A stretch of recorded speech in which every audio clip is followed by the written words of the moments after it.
അസ്സലാമു അലൈക്കും വറഹ്മത്തുള്ളാഹി വബറകാതുഹു. സ്വതന്ത്ര അറബ് രാജ്യം, സ്വതന്ത്ര ജൂതരാജ്യം, ജെറുസലേം എന്നിങ്ങനെ 3 ഭാഗങ്ങളായിരുന്നു ഐക്യരാഷ്ട്രസഭയുടെ ഫലസ്തീൻ വിഭജനം. അറബ് രാജ്യത്തിന് 11,000 ചതുരശ്ര കിലോമീറ്ററും ജൂതരാജ്യത്തിന് 15,000 കിലോമീറ്ററും വിസ്തൃതി.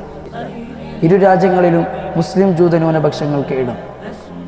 ജെറുസലേമും ബത്ലഹേമും ഐക്യരാഷ്ട്രസഭയുടെ നേരിട്ടുള്ള നിയന്ത്രണത്തിൽ. ഫലസ്തീനിലെ അന്നത്തെ ജനസംഖ്യയുടെ 33% മാത്രമായിരുന്നു ജൂതർ, 67% മുസ്ലിങ്ങളും മറ്റുള്ളവരും. ജനസംഖ്യയിൽ 1/3 പോലുമില്ലാത്ത 10% പോലും ഭൂമി കൈവശമില്ലാതിരുന്ന ജൂതരെ പുനരധിവസിപ്പിക്കാൻ ഫലസ്തീനിൻ്റെ 56% ഭൂമി നൽകാനാണ് തീരുമാനമായത്. ഇസ്രായേൽ രാജ്യം സ്ഥാപിക്കപ്പെട്ടതോടെ ഫലസ്തീനികൾ കുറിയിറക്കപ്പെട്ടവരായി.